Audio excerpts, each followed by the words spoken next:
Last video में मैंने बताया था इसमें 50 लाइक्स आए तो मैं रिवीजन स्ट्रेटजी के ऊपर वीडियो बनाऊंगा। एंड थैंक यू गाइस, तुम लोगों ने 100 के ऊपर लाइक कर दिए एक ही दिन के अंदर। सो रिवीजन स्ट्रेटजी के ऊपर वीडियो बनने वाली है। एंड एज ऑलवेज ये टिपिकल ये कर लो वो कर लो, मतलब टिपिकल भैया दीदी वाले वीडियो जैसे रहते हैं ना कि ज्ञान मिलता है, नहीं ऐसा बिल्कुल नहीं होने वाला है।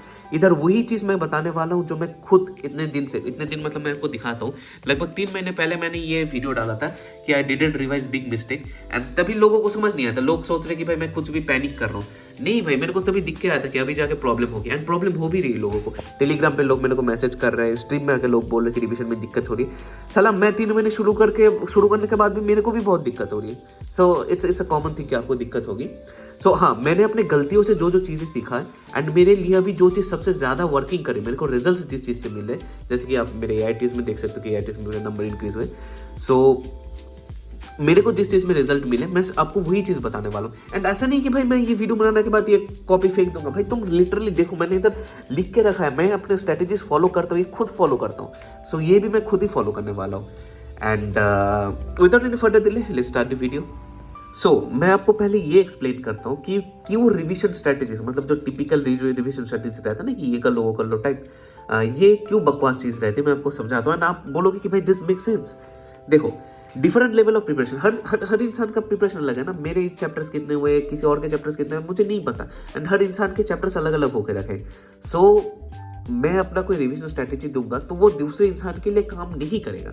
दूसरी बात, डिफरेंट स्ट्रॉन्ग एरियाज, मान लो किसी का बायो स्ट्रॉन्ग है, किसी का फिजिक्स स्ट्रॉन्ग है, या फिर मान लो 2 इंसान जिनके फिजिक्स स्ट्रॉन्ग है उनमें भी फिजिक्स अलग अलग चैप्टर स्ट्रॉन्ग रहते हैं। सो ये चीज़ भी 2 इंसान के लिए अलग रहती है। फिर डिफरेंट शेड्यूल, भाई किसी का मान लो कोई 11th का स्टूडेंट है, कोई 12th का स्टूडेंट है, कोई ड्रॉपर है, कोई 2 साल वाला ड्रॉपर है, किसी का पार्शियल ड्रॉप है, किसी के कॉलेज में सेमेस्टर चल रहा है, किसी के कोई सुबह नहीं पढ़ पाता, सुबह किसी को काम करना रहता है, मतलब जो रहता है ना नीडी फैमिली से बिलोंग करते हैं, मेरे टेलीग्राम ग्रुप में है कि वो सुबह काम करने जाते हैं, रात को आके पढ़ते हैं।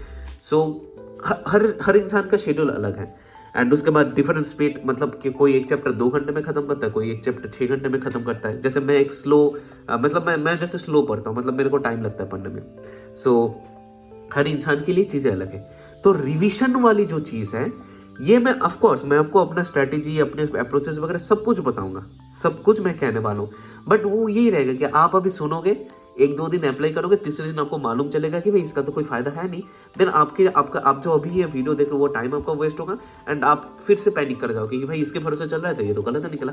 सो what I am trying to do is कि मैं आपको सब्जेक्ट वाइज बताऊंगा कि आपको रिवीजन कैसे करना रहता है। उसके बाद मैं अपने अप्रोच बताऊंगा, जिस अप्रोच को इस अप्रोच को आप डायरेक्टली फॉलो कर सकते हो, या फिर खुद का अप्रोच खुद भी बना सकते हो, what ever you wish. And मैं आपको सिखाने वाला हूँ कि मैं कौन से चीज़ों से सीख के मेरे को क्या क्या चीज़ पता चली, एंड उसके रिगार्डिंग कैसे खुद के रिवीजन स्ट्रेटेजी बनाना रहता है। एंड आप मेरे इस स्ट्रेटेजी को बेस बना के खुद का रिवीजन स्ट्रेटेजी बनाओ, ठीक है। एंड अगर आप मेरा फॉलो करना चाहते हो कर सकते हो, मैं मना नहीं करूंगा, बट अगेन अपने रिस्क पे करना। सो अभी स्टार्ट करते हैं वीडियो को। वीडियो फॉर्मेट कुछ ऐसे रहने वाली है। पहले मैं अपने टारगेट्स के बारे में बताऊंगा कि किस टारगेट को मैं सामने रखते हुए ये कर रहा हूँ।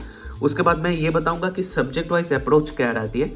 उसके बाद मेरा अप्रोच क्या रहता है एज ऑफ होल रिवीजन।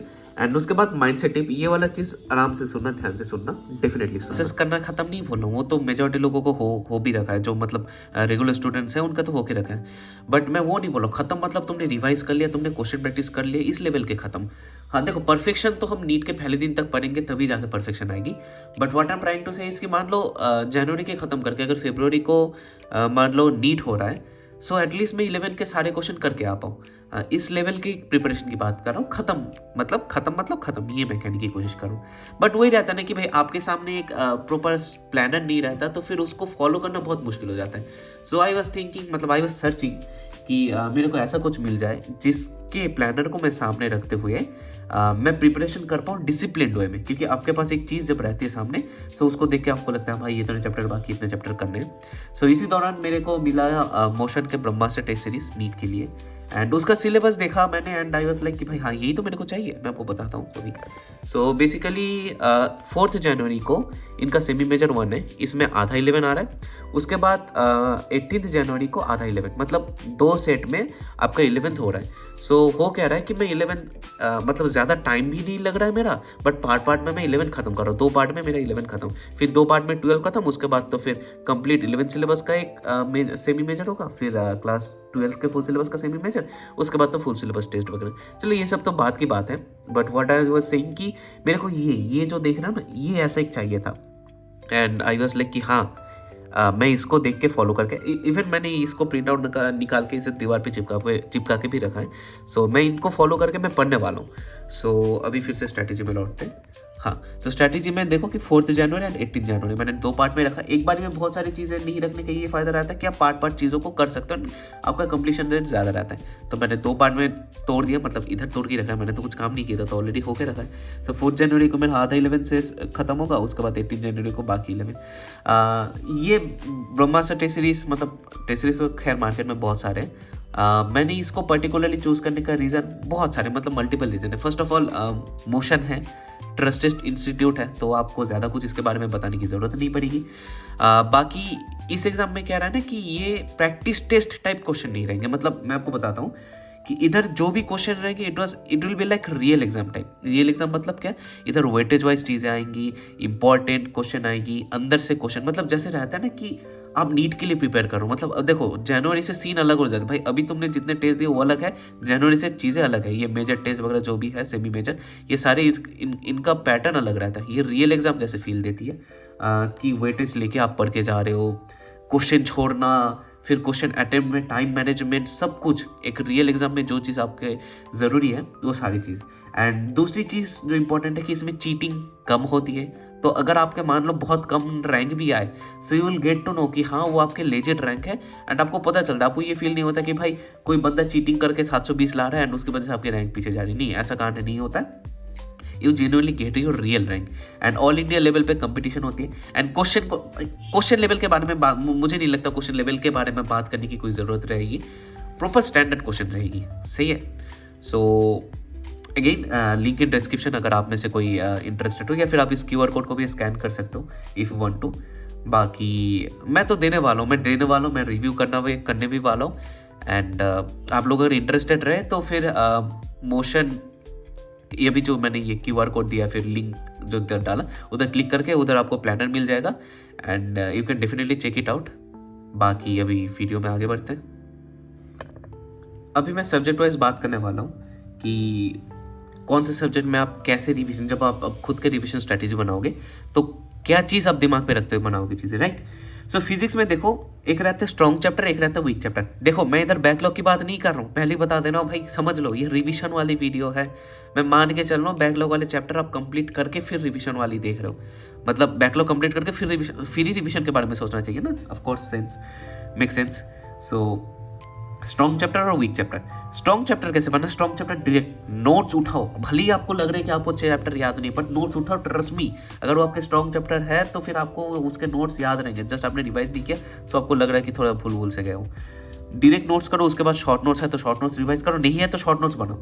ये रहेगा फर्स्ट रिवीजन। सेकंड रिवीजन वाला केस में मैं बाद में बताता हूँ। फर्स्ट रिवीजन में ये कर पाओगे, क्योंकि अगर आप प्रॉपरली करोगे तो फर्स्ट रिवीजन में आप एक चैप्टर में इससे ज़्यादा टाइम नहीं दे पाओगे। आपके सिर्फ नोट्स पढ़ना नहीं, देखो तुम बोझ नहीं दे रहे हो कि तुम बैठ कर नोट्स पढ़ रहे हो, नहीं, करना पड़ेगा, लिखना पड़ेगा। हर एक न्यूमेरिकल 1000 बार लिखना पड़ेगा, रटना नहीं है न्यूमेरिकल्स, इतनी बार करना है कि तुमको वो क्वेश्चन मतलब करने से पहले सोचना नहीं पड़े। विद इन मिनट्स तुम्हारे क्वेश्चन, विद इन सेकंड्स तुम्हारे क्वेश्चन बन जाने चाहिए। इस लेवल पे नोट्स पढ़ना है। एंड शॉर्ट नोट्स है तो शॉर्ट नोट्स रिवाइज करो, फिर 2 बार रिवाइज हो जाएगा। अगर नहीं तो शॉर्ट नोट्स बनाओ, फिर भी 2 बार रिवाइज हो जाएगा। उसके बाद क्वेश्चन प्रैक्टिस करना है। फर्स्ट रिवीजन में अगर तुम्हारे टाइम बचे, मान लो इसमें तुम्हारे टाइम बहुत कम लग रहा है, तो तुम सेकंड रिवीजन की जरूरत नहीं है, मतलब उसी दिन तुम क्वेश्चन प्रैक्टिस भी कर सकते हो। एंड अगर आपका टाइम ज्यादा लग रहा है तो पैनिक नहीं होना, सेकंड टाइम आप क्वेश्चन प्रैक्टिस करोगे। वीक चैप्टर जो है, वीक चैप्टर आप जिस मास्टर से पढ़ रहे हो, मान लो आप सेलिम सर से पढ़ रहे हो या फिर एमआर सर से पढ़ रहे हो, दोनों मास्टर की यूट्यूब में 1 शॉट्स अवेलेबल है। 1 शॉट से जाकर उसी मास्टर के 1 शॉट देखो, इधर उधर मास्टर मत भटको। रीजन मैं आपको बताता हूँ, रीजन है कि उस मास्टर के नोट्स आपके पास है। सो नोट्स को सामने रखते हुए आप फटाफट रिवाइज कर सकते हो। नहीं तो आप दूसरे मास्टर से पढ़ोगे, वो कुछ एक्स्ट्रा बताएगा या फिर कुछ अलग बताएगा या फिर अलग तरीके से बताएगा, तुम फिर पैनिक में आ जाओगे कि भाई ये मास्टर ज़्यादा पढ़ा रहा है, मेरा मास्टर तो उतना नहीं पढ़ा है। ठीक है, सो ऐसा बिल्कुल नहीं करना है। केमिस्ट्री में बात करें तो same as physics, strong chapter weak chapter वाला सीन सेम ही रहेगा। बट हाँ, फिजिकल केमिस्ट्री में शॉर्ट नोट्स, भाई मेरे को पता नहीं क्या सीन है, बट शॉर्ट नोट्स करने के बाद फिजिकल केमिस्ट्री भाई ये अलग ही चीज़ हो जाती है। मेरे केमिस्ट्री में कितने आए थे वो थर्मोडायनेमिक, अभी जो AITS हुआ था मेरे को याद नहीं, मतलब बहुत अच्छे नंबर आए थे, 170 समथिंग कुछ ऐसे आए थे। एंड लोग मेरे से पूछ रहे थे, मेरे को खुद भी नहीं पता था कैसे आए। कैसे बाद में मैंने जब सोचा कि भाई फिजिकल केमिस्ट्री बहुत टफ चीज़ है, नॉर्मली दिमाग में नहीं होती है, मतलब भाई तुम्हारे फिजिकल केमिस्ट्री समझते समझते तुम्हारे बेटे नीट क्रैक कर लेंगे, क्योंकि चैप्टर ही बकवास है, मतलब चीज़ ही सब्जेक्ट ही बकवास है। सो आप एक चीज़ करो, शॉर्ट नोट्स बनाओ। ट्रस्ट में मेरे को पता नहीं रहता, मतलब पता नहीं कि कैसे काम करता है, बट काम करता है, मेरे लिए काम करा है। मेरे बात सुन के स्ट्रीम में 2-4 लोगों ने, सिर्फ 2-4 लोगों ने ट्राई किया एंड 2-4 लोगों ने आके बोला कि भाई एक्चुअली में काम करता है। सो ट्रस्ट में on this and physical chemistry के शॉर्ट नोट्स बनाओ। हाँ, मैं आपको, अगर आपको फ्रेश शॉर्ट नोट्स नहीं बनाना आता कोई दिक्कत नहीं भाई, रफ कॉपी में शॉर्ट नोट्स बनाओ। फ्रेश शॉर्ट नोट्स मैं अपने टेलीग्राम चैनल में डालते रहता हूँ, डाल दूंगा नीट के पहले एटलीस्ट सब कुछ, वो तुम प्रिंट आउट निकाल लेना, फ्रेश शॉर्ट नोट्स मेरे से ले लेना एंड उसमें चीजें ऐड ऑन करते जाना। बट रफ कॉपी में खुद अपने हाथों से शॉर्ट नोट्स लिखो, अंडी मंडी संडी जो शॉर्ट नोट्स नहीं बना भाई, समझ लो अभी तुम। इनऑर्गेनिक केमिस्ट्री और ऑर्गेनिक केमिस्ट्री में NCERT ऐसी बिल्कुल बायो जैसी, मतलब थोड़ा सा राइम करने की कोशिश किया, समझा करो। नया नया हिंदी सिखाओ ना, मैं बंगाली हूँ, जिसको नहीं पता, मैं प्योर ब्रीड बंगाली हूँ, मेरे को पता नहीं मैं हिंदी कैसे बोल रहा हूँ, बट बोल जा रहा हूँ। एनीवेज, सो NCERT रटो भाई, मतलब NCERT के लाइन से जब क्वेश्चन आता है ना, तो NCERT का लैंग्वेज थोड़ा टफ लैंग्वेज रहता है। सो जब NCERT लाइन से क्वेश्चन आता है तो मैं बौखला जाता हूँ। इवन फिजिक्स में भी ये सेम है। कल मैं एलन का टेस्ट देके आया था उधर सेमीकंडक्टर में, PN जंक्शन से NCERT के लाइन उठा के क्वेश्चन है। मैं बोला भाई साहब ये काय का कंसेप्चुअल क्वेश्चन है। बाद में देखा साला NCERT का लाइन है, मास्टर ने समझाया भी है, बट NCERT का लैंग्वेज टफ है तो समझ नहीं पा रहा था। बायोलॉजी में तो देखो भाई बायोलॉजी में NCERT यही है डैडी, यही है स्टेप मम्मी, भाई तुम्हारा जिंदगी यही है भाई, इसको अपने फर्स्ट लव की तरह पढ़ो भाई सब, मतलब मजाक से हटके। एंड माइंड मैप्स अगर तुमको चाहिए तो विपिन सर के माइंड मैप्स कर सकते हो। 12th की जूलॉजी छोड़ के बाकी सारे 12th की बॉटनी एंड 11-12 की बॉटनी जूलॉजी दोनों ही तुमको विपिन सर के टेलीग्राम चैनल पे मिल जाएंगे। मैं बॉटनी जो नोट्स रहते हैं विपिन सर के, वो बॉटनी नोट्स के जो माइंड मैप्स रहते हैं, माइंड मैप्स दूंगा। ट्रस्ट मी, माइंड मैप्स बहुत सही चीज़ रहती है, मजाक से हटके, मतलब तुमको बहुत हेल्प मिलेगी, मतलब जेन्युइनली बोलो बहुत हेल्प मिलेगी। एंड NCERT में तुमको शॉर्ट नोट्स, फ्लो चार्ट, सारी चीज़ें ऐड करते चलना है रिवीजन के टाइम में। एंड हाँ, और एक चीज़ मैं बताना भूल गया, आकांक्षा में हम गुरुमा के जो प्रैक्टिस शीट्स रहते हैं ना क्वेश्चन की जूलॉजी के, भाई वो लगाओ भाई, वो करने के बाद भाई उसके ऊपर आएगा तो आधे स्टूडेंट फेल कर जाएंगे नीट में, मतलब इतने अच्छे लेवल के क्वेश्चन रहते हैं जूलॉजी के। मैं वो भी डाल दूंगा, मेरे को बस याद दिला देना कभी। हाँ, अभी जो मैं दूसरी चीज़ बोल रहा था कि फर्स्ट रिवीजन में तुमको टाइम लगेगा ही लगेगा। भाई मैं पागल हो गया था कि भाई इतना कैसे टाइम लग रहा है। भाई मैं मजाक नहीं कर रहा हूँ, मैं जेन्युइनली पैनिक कर गया था कि भाई इतना टाइम कैसे लग रहा है, तो मैं पढ़ाई क्यों, मतलब इतने दिन में क्या ही पढ़ा, इतना कैसे टाइम लग रहा है। सो फर्स्ट रिवीजन में टाइम लगे अगर आप प्रॉपरली करो। देखो फर्स्ट रिवीजन में आप 3 घंटे में उतार दे सकते हो, जैसे मैं कर रहा था बहुत पहले कि 3 घंटे में चैप्टर उतार देता था और टेस्ट में नंबर अच्छे आ जाते हैं। डाइवर्स लेके भी मैं तो बहुत फार पढ़ रहा हूँ, बट बाद में जाके पता चलता है कि भाई नहीं, वो चीज़ें ताज़ा थी तो हो जाती है, 5-10 चैप्टर आए तो नहीं होता। सो फर्स्ट रिवीजन प्रॉपरली पढ़ो, जितना टाइम लगे लगने दो, इसको फर्स्ट लव की तरह ट्रीट करो भाई, जितना टाइम मांगती है दे दो भाई, ठीक है। Trust me on this, first revision में अगर तुम 6 घंटा दे रहे हो, सेकेंड रिवीजन में वो 3 घंटा हो जाएगा। तुम बोलोगे फिर क्या ही है, नॉर्मली तो 3 घंटे रखते हैं, नहीं। सेकेंड रिवीजन के बाद जो 3rd, 4th, 5th, 6th हर एक मेजर के पहले जो जितनी बार रिवीजन करोगे, ट्रस्ट मी 10-10, 15-15 मिनट में तुम चैप्टर रिवाइज कर पाओगे एंड तुमको चैप्टर के सारे कुछ रिवाइज हो जाएगा। तुमको अभी अनबिलीवेबल चीज़ लग रही होगी, बट मैंने देखा है भाई, मैंने अपने दोस्त लोगों को देखा है जिनका सिलेक्शन होकर रखा है, वो करते थे भाई। मैं ऑफलाइन सेंटर जाता हूँ ना, मतलब ऑफलाइन टेस्ट सेंटर जाता हूँ ना भाई, उधर लोग एग्जाम सेंटर के बाहर खड़े होकर रिवाइज करते हैं एंड करते हैं रिवाइज, ऐसा नहीं कि लोग दिखाने के लिए, जेन्युइनली करते हैं। वो तभी होता है जब उन्होंने फर्स्ट रिवीजन में बहुत ज़्यादा टाइम दिया है। So trust me on this, and first revision में टाइम लगे तो पैनिक नहीं करना, कंसेक्यूटिव रिवीजन में आपका टाइम डिक्रीज होते जाएगा। अभी आप लोगों को मैंने बता दिया कि मेरा टारगेट कैसा रहता है, फिर आप लोग जब आपका बनाओगे तो सब्जेक्ट वाइज कैसे आपको चीज़ें करनी पड़ेगी, एंड मैं बताऊंगा आपको मेरा अप्रोच। एंड आई गेस कि तुम लोगों को भी यही फॉलो करना चाहिए, थोड़ा बहुत चेंज कर सकते हो या फिर ब्लाइंडली फॉलो कर सकते हो। So identify weak chapters. मान लो ये जो 4 तारीख का टेस्ट आने वाला है, तो उसमें मैंने वीक चैप्टर्स मतलब मैंने जैसे मान लो बायो में एग्जाम्पल लेता हूँ, मैंने देख लिया कि भाई इसमें morphology, anatomy, plant kingdom and animal kingdom, ये चैप्टर्स मेरे वीक चैप्टर्स हैं। एंड आइडेंटिफाई मतलब सिर्फ लिखना नहीं, आपको समझना पड़ेगा इन चैप्टर किस हिसाब से वीक है। मेरे को क्या लगा कि भाई ये सारे चैप्टर्स रटने वाले चैप्टर्स हैं, तो मेरे को रटना है ये चैप्टर, तो मैंने आइडेंटिफाई कर लिया मेरा वीक चैप्टर, मेरे को इसमें ऐसे अप्रोच से पढ़ना पड़ेगा। एंड 2-3 दिन के अंदर मैं इसमें रश नहीं करूँगा, 2-3 दिन टाइम लूँगा एंड करते रहूँगा। इसी दौरान मैं ये पर सब्जेक्ट के बाद हर सब्जेक्ट के लिए करना पड़ेगा, मैं बता रहा हूँ पहले ही। अब उस सब्जेक्ट के आपके स्ट्रॉन्ग चैप्टर रहेंगे, तो स्ट्रॉन्ग चैप्टर मतलब जो आप पढ़ के रखे हो, जैसे मान लो आप बायो में कर रहे हो तो बायो में स्ट्रॉन्ग चैप्टर आप एक ही दिन में 2-3 स्ट्रॉन्ग चैप्टर रिवाइज कर सकते हो। फिजिक्स में बात करो तो एक दिन में आप प्रोबेबली एक ही स्ट्रॉन्ग चैप्टर रिवाइज कर सकते हो। एंड एक दो स्ट्रॉन्ग चैप्टर रिवाइज करो पहले दिन, एंड दूसरे दिन उन 2 चैप्टर के क्वेश्चन प्रैक्टिस करो। 2 दिन में मतलब आपके 3-4 चैप्टर खत्म हो जाते हैं, राइट। सो ये रहता है वीक चैप्टर स्ट्रॉन्ग चैप्टर का सीन। उसके बाद एनसीईआरटी रीडिंग करना है, जहाँ पर जैसे मान लो इनऑर्गेनिक केमिस्ट्री, ऑर्गेनिक केमिस्ट्री, ऐसा मान लो पूरा होल केमिस्ट्री, फिजिकल केमिस्ट्री में भी तो क्वेश्चन आते हैं स्टेटमेंट बेस। एंड उसके बाद बायो की एनसीईआरटी रीडिंग करना है। एंड शॉर्ट नोट्स भाई फिर से बोल रहा हूँ भाई, शॉर्ट नोट्स बनाओ यार, बाद में जाके थैंक यू बोलोगे। फिर से कह रहा हूँ भाई, मैं तुम्हारे लिए ये भी आसान कर रहा हूँ, तुमको शॉर्ट नोट्स वो कलरफुल बनाने में टाइम लग रहा है ना, कोई दिक्कत नहीं।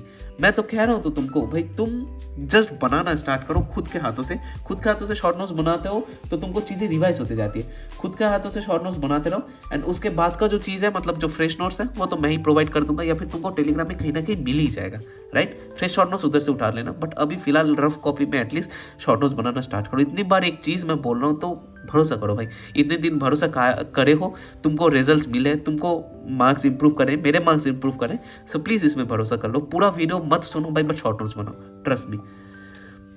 अभी आपको मैं जो बताने वाला हूँ ये बहुत ही इंपॉर्टेंट है, तो ध्यान से सुनना। माइंडसेट देखो, प्रॉब्लम्स आएगी, डिप्रेशन आएगा, उसके जब ये दोनों चीज़ें आएगी तो तब आपके गोल कंप्लीट नहीं होंगे। उसके बाद पढ़ने का मन नहीं करेगा ऑफ कोर्स। फिर जब नहीं पढ़ोगे फिर और ज़्यादा ये सारी चीज़ें, ये साइकिल फिर से रिपीट होगी, और ज़्यादा डिप्रेशन आएगा, और ज़्यादा प्रॉब्लम्स आएगी, मतलब दिमाग खराब हो जाएगा। एंड लाइक तुम प्रिपरेशन से दूर हटते जाओगे। एंड सबके साथ ही होता है भाई, ऐसा नहीं कि मेरे को ये चीज़ पता है, बट मेरे साथ ही होता है भाई। बीच बीच में मैं बौखला जाता हूँ, पागल हो जाता हूँ। मतलब स्ट्रीम वाले जो मेरे स्ट्रीम के और जो ऑडियंस है, लाइव स्ट्रीम वाले भाई, उनको तो पता है, वो तो भाई डर जाते हैं भाई, बीच बीच में मैं ऐसे बौखला जाता हूँ। बट वो मेरे को मैसेज वैसेज करते कि भाई कोई नहीं, शांत रहे ऐसे। फिर वो जब बौखलाते हैं फिर मैं उनको समझाता हूँ कि भाई कोई नहीं शांत। मतलब ये हर चीज़ हर इंसान के साथ ही होता है। अगर आप पढ़ने वाले स्टूडेंट हो तो आपके साथ होगा ही होगा।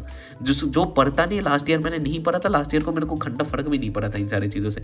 इस साल मैं पढ़ रहा हूँ तो मेरी फट रही है, मेरे ग्लूटिमस मैक्सिमस में दर्द हो रही है। सो इट्स वेरी नेचुरल कि होगी ये चीज़। सो प्रॉब्लम्स आएगी, डिप्रेशन आएगा, इसलिए हम एक दूसरे से बात करते रहेंगे, प्रॉब्लम शेयर करते रहेंगे, एक दूसरे को मोटिवेट करते रहेंगे। बाकी problems are the part of the process. And इसलिए तो मैं कहता हूँ, प्री नीट स्ट्रगल्स